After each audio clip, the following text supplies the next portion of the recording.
Prince William's explosive confession, I warned Harry about Meghan and he ignored me. Let's just get into it because baby, this royalty is scorching. Prince William, yes that William, future King of England, keeper of royal composure, walking Windsor legacy, has finally cracked, and what spilled? A confession that has the entire palace spinning. He warned Prince Harry about Meghan Markle. And guess what? Harry completely blew him off. Let's rewind this royal drama. From day one, William was groomed for the crown. This man didn't just live in the palace, he was raised for it. Every bow, every handshake, every glance at the camera was part of a lifelong rehearsal for being king. And part of that responsibility? Watching out for the monarchy and for Harry. So when Harry suddenly fell head over heels for Meghan Markle, an American divorced actress, William didn't judge. Oh no, he watched, he listened, and what he saw?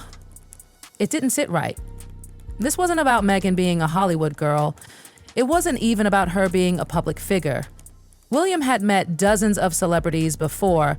It was the speed of it all, how quickly Harry was changing. And behind those glamorous smiles, William saw red flags waving like crazy because Harry wasn't just in love, he was obsessed. Meghan McAllister, charismatic, beautiful, ambitious, was captivating. But William noticed something else too. She wasn't just entering the royal family, she was trying to own it. He pulled Harry aside, not as a future king, but as a big brother, and he pleaded, slow down, get to know her, don't rush into this, that's it. No orders, no royal command, just brotherly concern. But what did Harry do? He brushed it off. Maybe he felt judged. Maybe he thought William was stuck in the past. Whatever it was, the conversation shattered something between them. It cracked the foundation of their bond. The royal brothers' image, gone. Let's be clear, Meghan didn't swoop in like some evil fairy tale villain. No.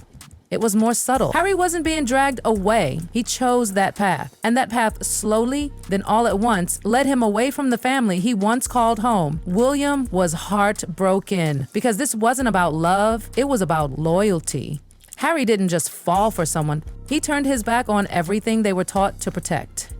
And Meghan? Ah, honey. She didn't trip into the royal spotlight by accident. She chased it. She was sharp, strategic, ambitious. And there's nothing wrong with that.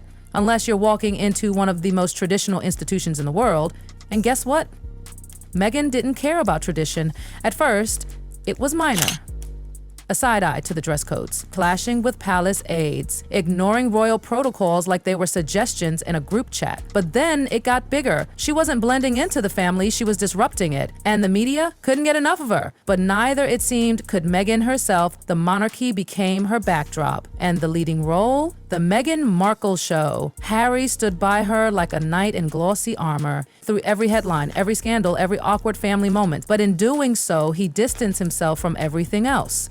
His brother, his country, his legacy. We're talking about a man who marched behind Diana's coffin, who served with pride in Afghanistan, now chasing privacy while signing Netflix deals. Let that sink in. William, he was watching it all unfold like a slow-motion car crash. He didn't resent Meghan. He just saw it coming. He saw how incompatible she was with royal life. He saw how quickly Harry was getting swept into something else.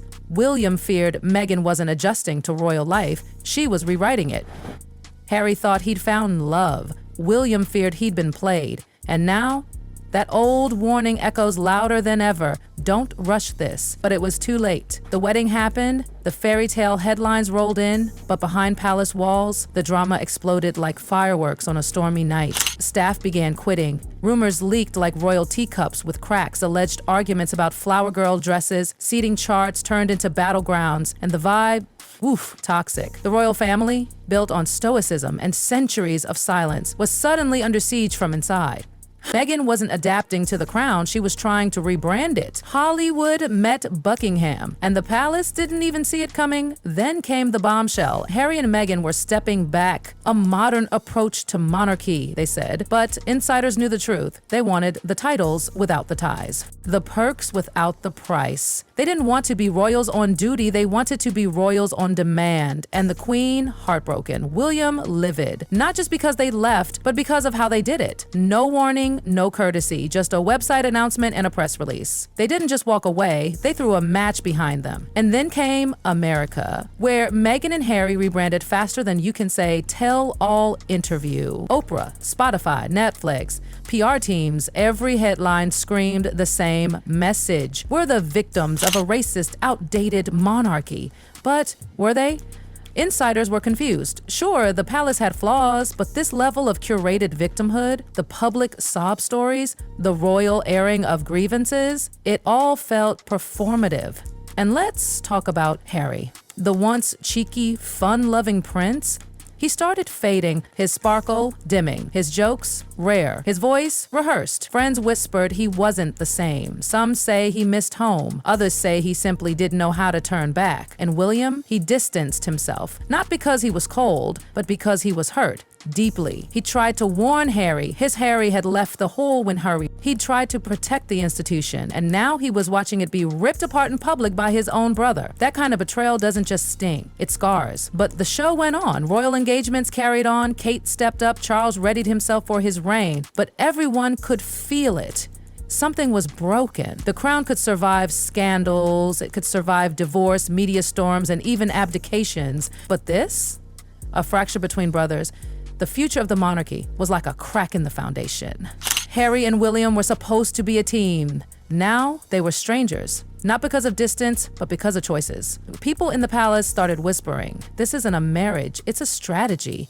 And honestly, they weren't wrong, because the brand of Harry and Meghan became bigger than the title of Duke and Duchess. They were no longer royalty. They were reality, curated, marketed, monetized. And guess who paid the emotional price? The man who warned and got completely ignored. But even as he grieved, William didn't lash out. He didn't clap back.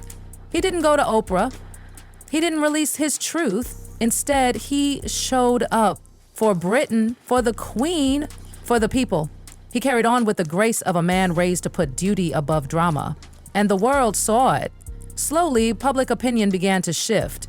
The sympathy Harry and Meghan once basked in started to fade. People started asking the hard questions. How many bridges can two people burn before the smoke starts choking their own credibility? Even supporters began to pause. Why are they still talking about the royals if they've moved on? Why the constant media rollout? Why the shade if they say they want peace? And Meghan, the once glamorous rebel duchess, her shine started to dull. The stories of palace bullying didn't go away. The rumors of diva behavior in Hollywood grew louder. Former friends started going quiet. Even her own family began speaking out, adding even more chaos to the already unending circus. And in the middle of it all, William stood tall, silent, steady. But make no mistake, he was done. Done with trying, done with hoping, done with pretending, and now strangers. From palace hallways to Hollywood red carpets, from whispered warnings to public breakdowns, from family to fallout, this is the story of two brothers, one who stayed, one who strayed, and the woman who came between them. So where do things stand now? William isn't talking, not publicly, not emotionally, and definitely not about Harry anymore. That ship has sailed, and it didn't just drift off quietly, it went down in flames, with tabloids circling the wreckage and insiders trying to salvage the truth. But behind closed palace doors, the conversations are happening, the advisors are whispering, the legacy planners are strategizing. Because William isn't just the heir anymore, he's the pillar, the one tasked with holding up a monarchy that's been dragged through headlines, lawsuits, and streaming deals. And what about Harry? Oh, Harry's still talking, just not to William. He's talking to publishers, to producers, to podcast hosts. His memoir practically ripped open every wound the family ever tried to keep private. He detailed fights, tears, therapy, frostbitten body parts, and yes, even that infamous physical altercation between him and William. You remember that one? The one where Harry claims William shoved him into a dog bowl during a heated argument over Meghan? Yeah, that one. And William, not a word, not a denial, not a clapback, just more silence. That royal silence, the kind that cuts deeper than any tabloid headline. Because while Harry was busy selling his truth, William was busy protecting the families. And that silence, that was the real mic drop. Because let's not pretend this didn't sting. William didn't just lose his brother, he lost the only person who understood what it meant to be born into the most watched family on earth. The only person who knew what it felt like to walk behind Diana's coffin and carry the weight of a nation's grief at just 15. They were trauma bonded, blood bound. And now, broken. And if there's one thing that gets overlooked in all of this, it's that William tried. He really did. He warned Harry, not because he hated Meghan, not because he was jealous, but because he knew the demands of the crown, the sacrifices, the constant scrutiny, the public life that leaves very little room for personal freedom. He wasn't judging Meghan's ambition. He was warning Harry that the royal family, it doesn't adjust to you, you adjust to it. And Meghan, she had no intention of adjusting. She walked in like a whirlwind, charming the press, dazzling the public, demanding respect, but refusing the rules. She wanted the royal crown, but not the royal chain of command. She wanted freedom with the luxury, fame without the responsibility. And Harry, he gave it to her, all of it. He gave up his titles, his duties, his home. He bet everything on her. And for a while, it looked like he won. But the cracks are showing now. He's still doing interviews, but his tone's changed. The defiance is quieter.